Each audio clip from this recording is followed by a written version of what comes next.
নমস্কার বন্ধুরা, জয়ার পাকশালাতে সবাইকে স্বাগত। আজকে পটল চিংড়ি করে দেখাবো। অনুষ্ঠান বাড়িতে এই রকম পটল চিংড়ি হয়, এর টেস্ট অসাধারণ লাগে। গরম ভাতের সঙ্গে এই রকম পটল চিংড়ি থাকলে নিমেষে এক থালা ভাত শেষ হয়ে যায়। রেসিপিটি পুরো দেখার অনুরোধ রইল। আসুন দেখে নেওয়া যাক পটল চিংড়ি কিভাবে এবং কি কি দিয়ে তৈরি করছি। এর জন্য আমি মাঝারি সাইজের 150 গ্রাম চিংড়ি নিয়ে খুব ভালো করে খোলাটা ছাড়িয়ে নিয়েছি, মাথার দিকটা শুধু আছে। পটল আলু ডুমো ডুমো করে কেটে নিয়েছি। পটলটা একটু একটু বাদ দিয়ে এইভাবেই কেটেছি। কড়াই বসিয়ে কড়াইটা গরম করে নিলাম, এর মধ্যে তেল দিয়ে দিলাম। তেলটা একটু গরম হতে দেব।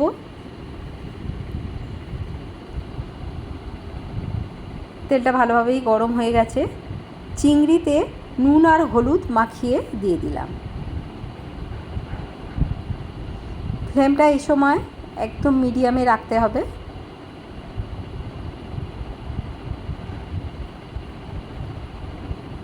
একটু লালচে লালচে করে চিংড়িটা আমি ভেজে নেব। অত্যাধিক ভাজলে চিংড়ি শক্ত শক্ত হয়ে যায়, তখন আর খেতে ভালো লাগে না।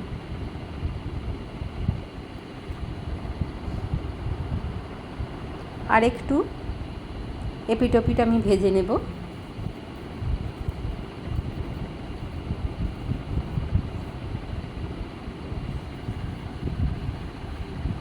চিংড়ি ভাজা হয়ে গেছে, আমি তুলে নিয়ে নিচ্ছি।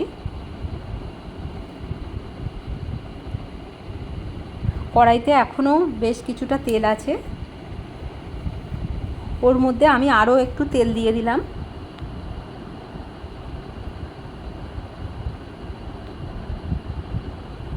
তেলটা গরম হতে দেব।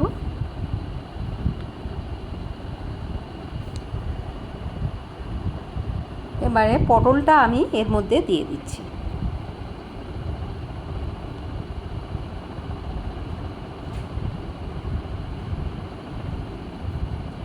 পটলটা একটু ভালোভাবে ভেজে নেব, লালচে লালচে করে। বেশি ভাজলে ভালো লাগে না, আবার একদম কম ভাজলে জলসা হয়ে যায়, সেটাও খেতে ভালো লাগে না। হাফ চামচ নুন দিয়ে দিলাম। এই সময় যদি একটু নুন দেওয়া যায় তাহলে পটলের মধ্যে নুনটা যায়, পরে খেতে এটা ভালো লাগে।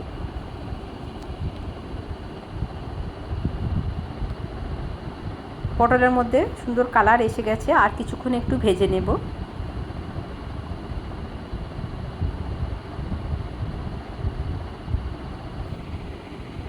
পটলটা ভাজা হয়ে গেছে, আমি তুলে নিলাম।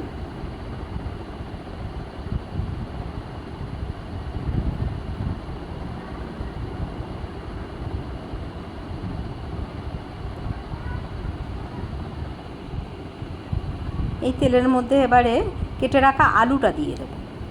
আলুটাও একটু সুন্দর করে ভেজে নেব।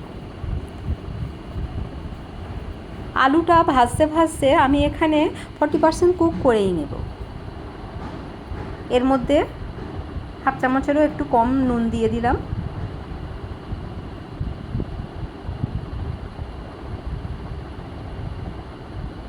আলুতেও বেশ সুন্দর একটা কালার এসেছে।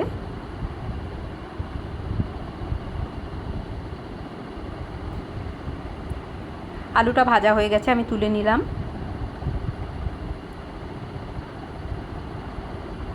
কড়াইটা প্রচণ্ড কালো হয়ে গেছে পটল ভাজা বা চিংড়ি ভাজার জন্য, আমি এটা চেঞ্জ করে নেব, আর এই তেলটাতে করব না।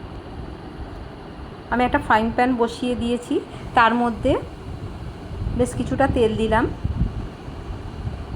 দুটো তেজপাতা দিলাম, আর দুটো শুকনো লঙ্কা হাফ করে দিলাম। একটা মাঝারি সাইজের পেঁয়াজ ছোট ছোট করে কেটে রেখেছি, সেটা দিয়ে দিলাম। পেঁয়াজটা হালকা কালার হওয়া পর্যন্ত একটু ভেজে নেব। আদা রসুনের পেস্ট দিলাম 1 চামচ।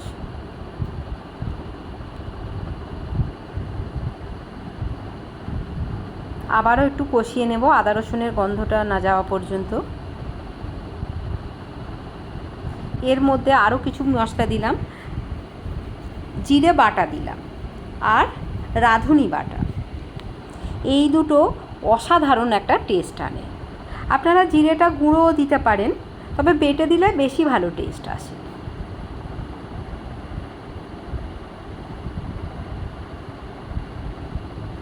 সব মশলা খুব ভালো করে কষিয়ে নেব।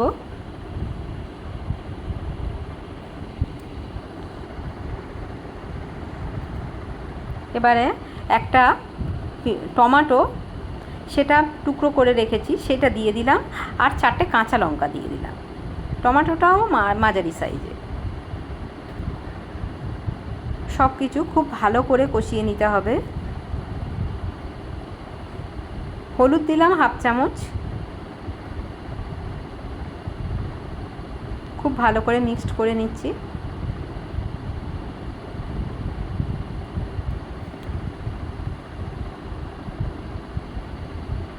মশলা থেকে হালকা হালকা তেল ছাড়তে শুরু করেছে। লঙ্কার গুঁড়ো দিলাম 1/2 চামচ। ঝালটা আপনারা যেমন খান সেই অনুপাতে দেবেন।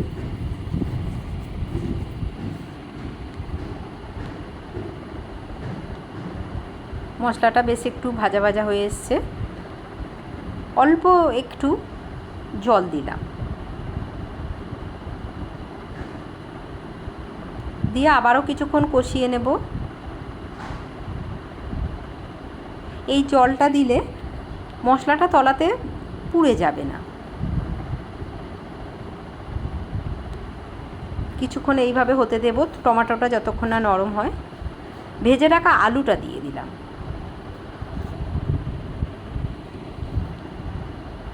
খুব ভালো করে এইভাবে কষিয়ে নিতে হবে।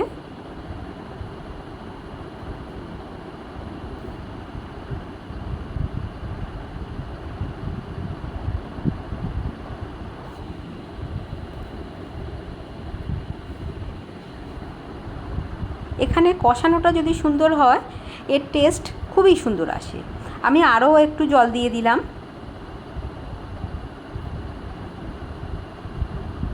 পটলটা নরম, কিন্তু আলুটা একটু শক্ত থাকে, ওই জন্য এর মধ্যে জল দিয়ে এটা কিছুক্ষণ একটু নরম মতো করে নেব আলুটা।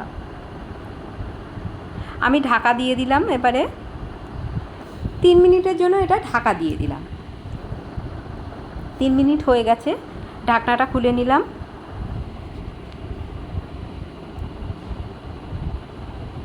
জলটা অনেকটাই কমে এসেছে, একদম আলুর গায়ে গায়ে হয়ে গেছে।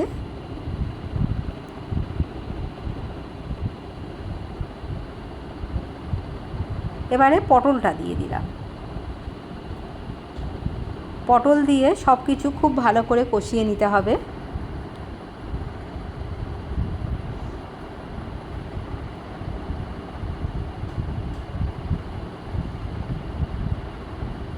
আলু পটলের মধ্যে যাতে খুব সুন্দরভাবে মশলাটা যায়, আমি এখানে নুন দিয়ে দিলাম 1/2 চামচ, একটু বেশি, আর চিনি দিলাম 1/2 চামচ। চিনি দিলে খুব সুন্দর একটা টেস্ট আসে। আপনারা যদি চিনিটা অপছন্দ করেন তাহলে দেবেন না। খুব সুন্দরভাবে কষানো হয়ে এসেছে।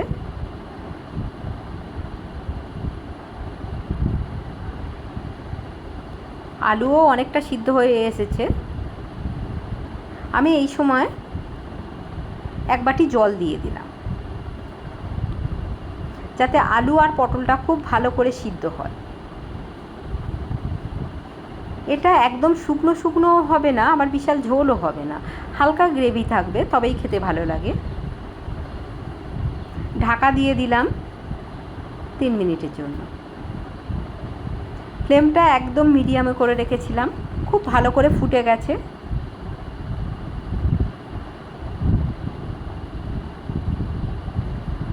আলুটা সিদ্ধ হয়েছে কি দেখি।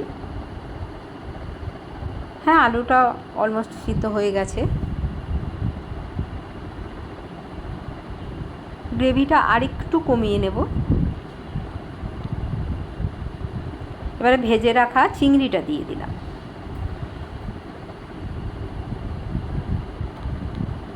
সব কিছু খুব ভালো করে এভাবে মিক্সড করে দিতে হবে।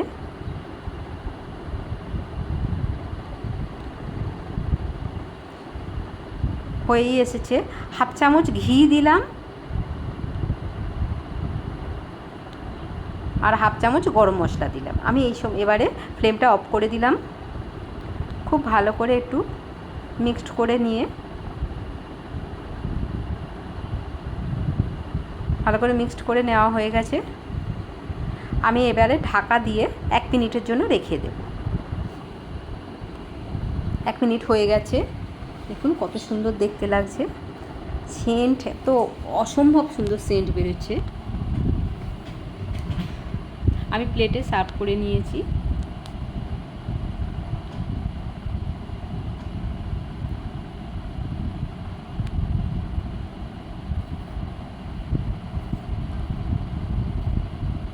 রেসিপিটি ভালো লাগলে লাইক, শেয়ার, কমেন্ট এবং সাবস্ক্রাইব করতে ভুলবেন না।